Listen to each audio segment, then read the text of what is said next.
बिस्मिल्लाहिर्रहमानिर्रहीम। अस्सलाम वालेकुम स्टूडेंट्स, उम्मीद है आप सब खैरियत से होंगे। आज हमने टॉपिक करना है ऑपरेशन रिसर्च का, जिसका जो कि है हमारे पास मॉडलिंग विद लीनियर प्रोग्रामिंग। ठीक है, तो इसको हम लीनियर प्रोग्रामिंग क्यों कहते हैं? क्योंकि इसमें जितने भी हमारे पास वेरिएबल्स आते हैं जिनके हम इक्वेशंस बनाते हैं वो लीनियर फॉर्म में होती हैं। ठीक है, सबसे पहले हम इसमें जो काम करते हैं इसमें हम क्या करते हैं कि इसमें हम मैथमेटिकल मॉडल बना लेते हैं। ठीक है, नंबर 1 पे हम जो काम करते हैं वो हम इसका क्या करते हैं कि मैथमेटिकल हम मॉडल बना लेते हैं इसका। ठीक है, नंबर 1 पे हम जो काम करते हैं मैथमेटिकल मॉडल बना लेते हैं। ठीक है, और वो मॉडल कैसे बनता है हम उसकी फॉर्मुलेशन करते हैं। ठीक है, बाद में जो भी हमारे पास कॉन्स्ट्रेंट्स जो हम बनाते हैं उसको हम फॉर्मुलेशन करते हैं उसकी। ठीक है, फॉर्मुलेशन करते हैं किसकी करते हैं? एलपीपी की, लीनियर प्रोग्रामिंग प्रॉब्लम। ठीक है, तो इसमें होता क्या है कि हम क्या बना रहे होते हैं? लीनियर इक्वेशंस बना रहे होते हैं। ठीक है, जो आपने पहले भी छोटी क्लासेस में पढ़ा होगा कि आप वेरिएबल्स को ऐड करते थे, सब्ट्रैक्ट करते थे, या फिर कह देते थे कि आपके पास ये दो नंबर्स हैं, इनका सम इतने के इक्वल है और इनका सब्ट्रैक्ट करें तो इनका डिफरेंस इतना है, तो आपने वो दो नंबर्स फाइंड आउट करने हैं। तो फिर आप उन दो नंबर्स को ऐड कर लेते थे, x1 x2, या फिर x करते थे या y कर लेते थे। तो वो जो इक्वेशंस बनाते थे आप, वो यही काम होता था बेसिकली। ठीक है, तो लीनियर इक्वेशंस या फिर आप इसको क्या कहते हैं? इन इक्वेशंस भी कहते हैं, या फिर आपके इन इक्वेशन बनते हैं, इनइक्वालिटीज जिसमें आती हैं। ठीक है, तो इसमें जो भी आपके पास जितने भी आपके पास वेरिएबल्स आते हैं, वेरिएबल्स जो होते हैं आपके पास वो सारे क्या होते हैं? लीनियर होते हैं। लीनियर मीन्स कि उनकी डिग्री क्या होती है? 1 होती है डिग्री। ठीक है, तो इसलिए हम इसको क्या कहते हैं? लीनियर प्रोग्रामिंग कहते हैं, क्योंकि इसमें सारी जितने भी आपके पास वेरिएबल्स आते हैं उनकी डिग्री क्या होती है? आपके पास 1 होती है। ठीक है, तो आपने जो करना है इसमें काम, आपने इसमें जो है वेरिएबल्स बनाने हैं। ठीक है, और सबसे पहले जो आपने काम करना है इसमें आपने सबसे पहले जो काम करना होता है ऑब्जेक्टिव फंक्शन देखते हैं, और फिर बाद में आप उसकी सब्जेक्टिव कंडीशंस जो होती हैं उसके मुताबिक लेते हैं, और फिर आप कंडीशंस करते हैं। ठीक है, तो यहाँ पर एक ट्रिक है कि हम ऑब्जेक्टिव फंक्शन जो है उसको क्या लें। ठीक है, तो ऑब्जेक्टिव फंक्शन आपके पास वो होता है जिसकी आपको प्रॉफिट गिवन होती है। ठीक है, तो हमेशा आपने ऑब्जेक्टिव फंक्शन वो लेना है जिसकी आपके पास क्या गिवन होगी? प्रॉफिट गिवन होगी।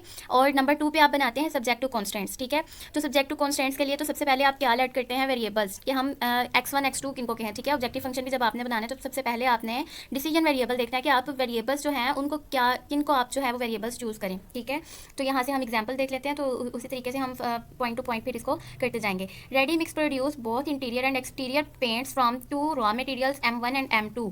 The following table provide the basic data. ठीक है, कुछ एग्जाम्पल्स में आपके पास इस तरीके से टेबल बना होगा और कुछ में आपके पास स्टेटमेंट होगी, तो आपने उनको खुद ही करना होगा। ठीक है, तो इसमें आपके पास जो है एक्सटीरियर पेंट है और ये इंटीरियर पेंट है, टन्स ऑफ रॉ मटेरियल। ठीक है, ये आपके पास टन्स ऑफ रॉ मटेरियल है।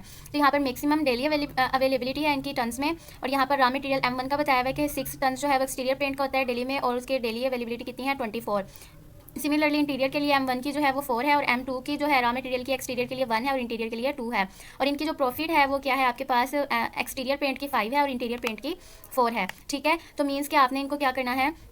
आपने इनको पहले तो आपने डिसीजन वेरिएबल्स चूज करने हैं, और फिर इसकी आपने सब्जेक्टिव कॉन्स्टेंट्स बनानी है, और आपने इसमें डिटरमाइन करना है कि ऑप्टिमम जो है इसका इंटीरियर और एक्सटीरियर पेंट का मैक्सिमाइज जहाँ पे डेली प्रॉफिट हो रही है, आपने वो पॉइंट जो है वो फाइंड आउट करना है। ठीक है, वो पॉइंट्स आपने निकालने हैं। तो सबसे पहले आप क्या करते हैं कि आप डिसीजन वेरिएबल्स जो होते हैं उनको आप डिटरमाइन करते हैं कि देखते हैं। तो यहाँ पर अब आप देखें कि डिसीजन वेरिएबल्स जो है वो आपके पास 2 होंगे। ठीक है, कि एक्सटीरियर पॉइंट और दूसरा इंटीरियर पॉइंट। ठीक है, ये आपने माइंड में बात रखनी है। जो भी आप ग्राफिकली जिसको भी आप सोल्व करेंगे, ग्राफिकली के हिसाब से आपके पास 2 वेरिएबल्स वाले ही आते हैं। ठीक है, ग्राफिकली में आपके पास 2 वेरिएबल्स आएंगे, और जो आपके पास दैन 2 वेरिएबल से आगे अगर आ जाए आपके पास x1 x2 x3 2, ठीक है, मोर देन 2 वेरिएबल्स आते हैं तो आप फिर उसको सिंप्लेक्स मेथड से सॉल्व करते हैं। ठीक है, और या फिर आगे और भी मेथड आते हैं, M मेथड, 2 फेज मेथड। ठीक है, तो आपने ये याद रखना है कि जहाँ भी आपके पास 2 वेरिएबल्स होंगे तो उसमें आपने उसको जो है वो ग्राफिकली जो है वो 2 वेरिएबल्स वाला जो है वो सॉल्व होता है। ठीक है, तो 3 वेरिएबल्स में आपका वो जो है वो फिर ग्राफिकली आप नहीं करते उसको, फिर आप सिंप्लेक्स मेथड में ले जाते हैं। तो ऑब्जेक्टिव के लिए आप क्या करते हैं? ऑप्टिमाइज। ठीक है, वेरिएबल्स डिसाइड करके, ठीक है, उनको नाम दे लिया x1 x2 या फिर xy, जो भी आपको बेहतर लगे। फिर बाद में आपने उसका ऑब्जेक्टिव फंक्शन बनाना होता है, जिसको हमने बेसिकली जिसके लिए हम काम करते हैं कि जिसको हमने ऑप्टिमाइज करना है। ठीक है, थर्ड वन हम कॉन्स्टेंट्स बनाते हैं। ठीक है, कॉन्स्टेंट्स आपके पास के सब्जेक्ट टू जिनको हम कहते हैं। ठीक है, या कॉन्स्टेंट्स भी हम इनको कहते हैं। ठीक है, और फोर्थ वन इसकी ये होती है कि आपने इसका कंडीशन देनी होती है डिसीजन वेरिएबल्स की, जो भी आपने लिया है कि वो आपने ग्रेटर दैन इक्वली रखना है। ठीक है, ऑप्टिमिस्ट सोल्यूशन के लिए आपने हमेशा उनको पॉजिटिव रखना है। ठीक है, तो सबसे पहले तो आपने डिसाइड कर लिया कि x1 x2 जो है वो आपके पास क्या है? x1 आपने डिसीजन वेरिएबल ले लिया कि x1 जो है वो आपके पास एक्सटीरियर पेंट के लिए है और इंटीरियर पेंट के लिए आपके पास x2 है। ठीक है, तो इसी तरीके से आपके पास जो डेली की प्रॉफिट हो रही थी यहाँ पर आपका ये फंक्शन बन जाएगा। ठीक है, तो अब आपने देखना है कि यहाँ पर ये देखें तो 6x1 एक्सटीरियर पेंट के लिए x1 लिया ना हमने, तो यहाँ पर हम x1 लगा देते हैं, x1, और यहाँ पर आपका आ जाएगा x2। तो यहाँ पर जो x1 है आपके पास 6x1 plus 4x2 maximum daily availability है, तो मीन्स के लेस दैन इक्वल का साइन आएगा, ग्रेटर दैन का हम नहीं लगा सकते। ठीक है, तो यहाँ पर लेस दैन इक्वल एक कॉन्स्टेंट आपके पास ये बन जाएगी। ठीक है, दूसरी कॉन्स्टेंट में x1 plus 2x2 less than equals to 6। ठीक है, तो इधर आपके पास ये लेस दैन इक्वल्स टू 6 ये आ जाएगी। और प्रॉफिट डिसीजन ये जो आपने ऑब्जेक्टिव फंक्शन बनाया ये तो आपको पता है 5x1 + 4x2 इक्वल्स टू जी से डोनेट करते हैं हम ऑब्जेक्टिव फंक्शन को ज़्यादा टाइम, ठीक है। तो अब आपने इसकी कॉन्स्टेंट्स बनाने के बाद थर्ड वन आपकी जो लास्ट कॉन्स्टेंट बनेगी, आपने यहाँ से और भी आपके पास यहाँ से देखें तो आपके पास है कि daily demand for interior paint can not exceed that for exterior paint more than 1 ton, ठीक है। मीन्स के डेली डिमांड जो इंटीरियर पेंट की, और इंटीरियर पेंट आपने किसको लिया हुआ है, इंटीरियर पेंट आपने x2 को लिया हुआ है, ठीक है। तो इंटीरियर पेंट x2 है, उन्होंने कहा है कि डेली डिमांड जो है इंटीरियर पेंट की x2 की वो एक्सीड नहीं करनी चाहिए एक्सटीरियर पेंट से बाय मोर दैन 1 टन, ठीक है। तो इसको आपने क्या करना है, इसको भी इक्वेशन की फॉर्म में लिख लेंगे। दैन उन्होंने कहा कि मैक्सिमम डेली डिमांड जो है इंटीरियर पेंट की वो जो है वो 2 टन है, ठीक है। डेली डिमांड जो है इंटीरियर पेंट की वो क्या है, 2 टन। तो रेडीमिक्स जो है वो चाहता है कि ऑप्टिमम सोल्यूशन जो है वो फाइंड आउट करें कि हम जो है उनकी प्रोडक्ट इंटीरियर और एक्सटीरियर दोनों की जो है वो मैक्सिमाइज कर सके टोटल डेली प्रॉफिट की बेस पर, ठीक है। तो सबसे पहले हमने उस दो कॉन्सेप्ट तो उसकी इजीली बन जाएंगी, ठीक है। तो ये यहाँ से आपके पास 6x1 + 4x2 <= 24 <= 6। तो दूसरा जो था, दूसरी कंडीशन यही थी आपके पास कि डेली प्रोडक्ट जो थी इंटीरियर ओवर एक्सटीरियर पेंट, ठीक है, वो एक्सीड नहीं करनी चाहिए 1 टन से, ठीक है। जिसको हम कुछ इस तरीके से लिख देंगे। इसको हम इस तरीके से भी लिख सकते हैं कि x2 जो है वो <= 1 + x1, यही है ना कि जो है x2 इंटीरियर पेंट जो है वो एक्सीड नहीं करनी चाहिए। एक्सीड जहाँ पर आएगा आपने वहाँ पर <= का साइन यूज़ करना है, और जहाँ पर आपके पास आ जाएगा उन्होंने कहा एक्सीड 1 टन, ठीक है। ओवर इंटीरियर पेंट है तो x1 आ जाएगा, और एक्सीड 1 टन है तो उसमें ऐड हो जाएगा, ठीक है। तो इसको आप रीअरेंज करें तो आपके पास ये इक्वेशन बन जाएगी। तो आपके पास ये कॉन्स्टेंट्स आ जाएंगी, इसको हम जो है लिखते हैं। और एक और आपके पास था कि मैक्सिमम डेली डिमांड जो इंटीरियर पेंट की थी वो लिमिटेड थी, और इसकी मैक्सिमम डेली डिमांड जो थी इंटीरियर पेंट की वो लिमिटेड थी आपके पास 2 टन पे, मीन्स के 2 टन से वो बड़ी नहीं हो सकती। तो आपने <= का साइन यूज़ कर लेना है, ठीक है। तो उसमें आपने फिर क्या करना है कि अब आपके पास नॉन नेगेटिव रिस्ट्रिक्शन भी हम लगा सकते हैं ऑप्टिमिस्ट के लिए, ठीक है। फिर हम ये कंडीशन लगा देते हैं कि दोनों जो वेरिएबल्स हैं हमारे पास ये क्या है, <= 0 है, मीन्स के पॉजिटिव है। तो ये टोटल आपके पास ये आपका ऑब्जेक्टिव फंक्शन आ गया, ठीक है। और ये आपका सब्जेक्ट 2 जिसको हम कॉन्स्टेंट्स भी कहते हैं, ये आपके पास टोटल 5 कॉन्स्टेंट्स आ गई, ठीक है। तो नेक्स्ट हम इनका ये जो कॉन्स्टेंट्स बनाने के बाद होता है कि हम इसका जो है ग्राफिकली सोल्यूशन निकालते हैं और देखते हैं कि किसके ऊपर जो है वो मैक्सिमम पॉइंट्स आ रहे हैं, ठीक है। तो वो ग्राफिकल जो होगा वो नेक्स्ट करेंगे इंशाल्लाह। अब हम इसकी एक एग्जाम्पल देख लेते हैं।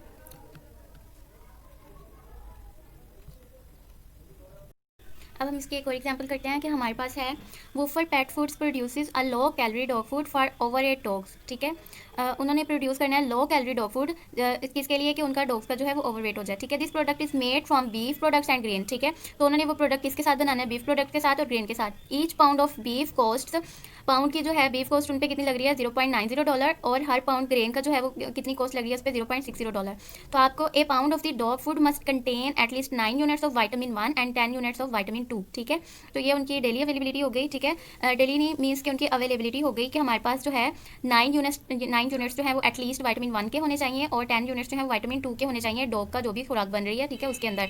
अ pound of beef contains 10 units of vitamin 1 and 12 units of vitamin 2। A pound of grain contains 6 units of vitamin 1 and 9 units of vitamin 2। तो इसको हमने एलपी प्रॉब्लम में जो है मिनिमाइज करना है cost of the dog food, ठीक है।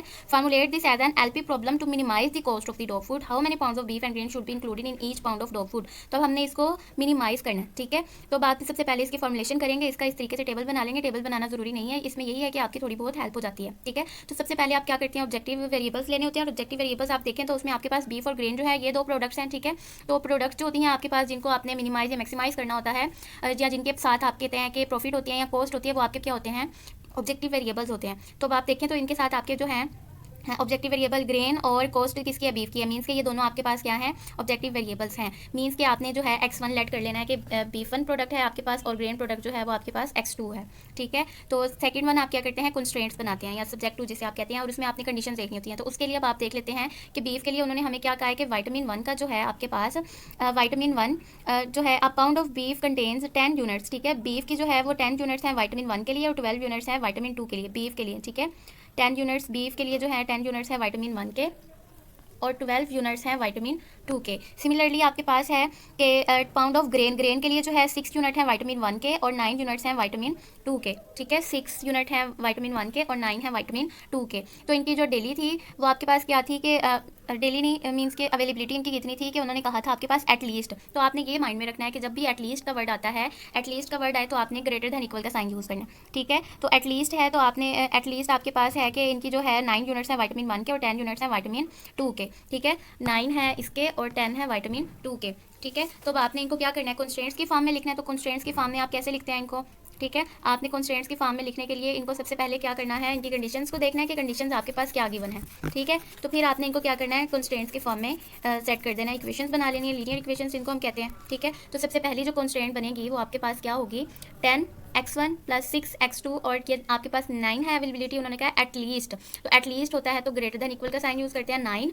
और यहाँ पर आपके पास आ जाएगा 10x1 + 6x2। ठीक है, तो ये आपके पास फर्स्ट कॉन्स्टेंट बन गई।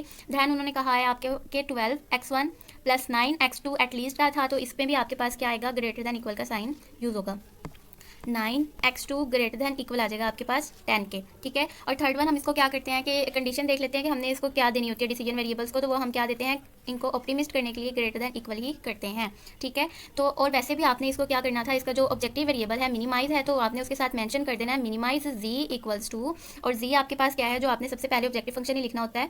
तो ऑब्जेक्टिव फंक्शन जो है आपके पास वो क्या है, 0.90 जो है वो आपके पास है बीफ की, तो इसकी जो कॉस्ट है बीफ की 0.90 है और ग्रेन की जो है वो 0.60 है, तो ये आपके पास ऑब्जेक्टिव फंक्शन बन जाएगा। ठीक है, तो आपने मिनिमाइज जी लिख देना अपना। ठीक है, जी को लिख देंगे हम 0.9x1 0.90x1 + 0.60x2। ठीक है, तो ये आपके पास ऑब्जेक्टिव फंक्शन आ गया और ये आपके पास इसकी कॉन्स्टेंट्स आ जाएंगी। ठीक है, तो इनका जो कॉन्स्टेंट्स के बाद जो है हम ग्राफिकल मेथड करेंगे वो इंशाल्लाह हम नेक्स्ट वीडियो में करेंगे। आई होप आपको इसकी समझ आ गई होगी। तो इसके जो पॉइंट्स हैं मैं आपको यहाँ पर लिख कर भी बता देती हूँ कि हमने किनको चूज़ करना होता है और किनको चूज़ करके हमने उनको लेस देन करना है या ग्रेटर देन करना है, या फिर आपने क्या चीज़ लेनी है और क्या चीज़ जो है उसको किस तरीके से आपने इक्वेशंस की फॉर्म में सोल्व करना है। ठीक है, तो सबसे पहले तो आप क्या करते हैं, ऑब्जेक्टिव फंक्शन लिखते हैं। ठीक है, सबसे पहले आप क्या करते हैं, ऑब्जेक्टिव फंक्शन लिखते हैं। ऑब्जेक्टिव फंक्शन आपका क्या होता है, या तो आपने अपनी जो है कॉस्ट को मैक्सिमम करना होता है, ठीक है, कॉस्ट को मिनिमाइज़ करना होता है, या फिर प्रॉफिट को मैक्सिमाइज़ करना होता है। ठीक है, ऑब्जेक्टिव फंक्शन को हम जी से रिप्रेजेंट करते हैं और इसके कुछ इस तरीके से हम वेरिएबल्स लिखते हैं। ठीक है, x1, ठीक है, इसको 1 कह लेते हैं, k2 x2 प्लस जितने भी आपके मतलब वेरिएबल्स आएंगे उस हिसाब से। दैन आप क्या करते हैं, सेकंड आपने ये याद रखना है कि 2 वेरिएबल्स जो हैं वो सिर्फ ग्राफिकल के लिए आएंगे और मोर देन 2 जो है वो आपके पास फिर सिंप्लेक्स की फॉर्म में जाते हैं, उनको हम फिर सिंप्लेक्स से सोल्व करते हैं। ग्राफिकल मेथड से फिर हम उनको मैक्सिमाइज मिनिमाइज नहीं कर सकते। तो सेकंड है आपके पास के ऑब्जेक्टिव फंक्शन के बाद आप सब्जेक्टिव निकालते हैं। ठीक है, जिनको हम कॉन्स्टेंट्स भी कहते हैं। ठीक है, जिनको हम कॉन्स्टेंट्स भी कहते हैं। तो आपने जो है कॉन्स्टेंट्स की जो कंडीशंस हैं उनको कैसे अप्लाई करना है। ठीक है, तो उन कंडीशंस को अप्लाई करने के लिए आपने कुछ वर्ड्स हैं उनको माइंड में रखना है कि हमने उनको किस तरीके से यूज़ करना है। एक किस्म की आप कह लें कि ये ट्रिक्स होती हैं इक्वेशंस को देखने की, क्वेश्चन को पढ़ने की। ठीक है, प्रॉफिट जिनके साथ होगी, ठीक है, आपने ये करना है कि प्रॉफिट या फिर कॉस्ट। ठीक है, प्रॉफिट का वर्ड जिसके साथ आ रहा होगा या फिर कॉस्ट का वर्ड जिसके साथ आ रहा होगा वो आपके डिसीजन वेरिएबल्स होंगे। ठीक है, वो आपको क्या बताएंगे, डिसीजन वेरिएबल्स, कि हम वेरिएबल्स किनको ले रहे हैं। ठीक है, डिसीजन वेरिएबल्स होंगे। ठीक है, एक ये बात हो गई। दैन सेकंड जो है आपके पास होता है एटमोस्ट और एटमोस्ट का वर्ड और मैक्सिमम का वर्ड जब आ जाए तो आपने साइन जो यूज़ करना है वो लेस दैन इक्वल का यूज़ करना है। और जब आपके पास एटलीस्ट आ जाए, एटलीस्ट और मिनिमम का वर्ड आ जाए तो आपने ग्रेटर दैन इक्वल का साइन जो है वो यूज़ करना है। ठीक है, और जो फोर्थ होती है वो तो आपने कंडीशन जो है वो यही होती है कि आपने x1 x2 जो है डिसीजन वेरिएबल्स को जो कंडीशन हम देते हैं वो हमेशा ऑप्टिमिस्ट सोल्यूशन के लिए यही दी जाती है। ठीक है, तो आई होप आपको समझ में आ गया होगा। तो नेक्स्ट वीडियो में हम इंशाल्लाह इसका ग्राफिकल मेथड करेंगे। तब तक के लिए अल्लाह हाफिज़।